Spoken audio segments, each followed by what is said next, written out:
नमस्कार, प्रणाम। मैं खेसारी लाल यादव आप सबको पैर छू के प्रणाम कर रहा हूं और मैं आ रहा हूं आप सबके शहर 20 तारीख को धनबाद में एक किंग एंटरटेनमेंट नन्हे बाबा एवं नीतीश पांडे जी के द्वारा श्री श्री राम राज मंदिर चिताही धाम बघमारा धनबाद में।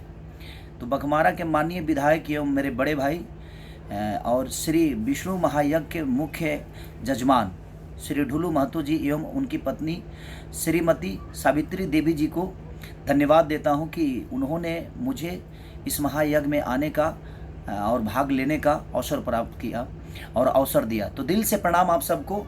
तो आप आइए और ढुल्लू भैया को ढेर सारी शुभकामना महायज्ञ के लिए। और मैं भी आ रहा हूं आप सबका प्यार पाने धनबाद में बघमारा के माननीय विधायक हमारे ढुल्लू भैया के द्वारा बुलाया जा रहा हूं मैं आप सबका प्यार पाने के लिए। तो लव यू दिल से सबको कि आप आइए 20 तारीख को यानी 20 फरवरी को और ढेर सारा प्यार दीजिए। Love you.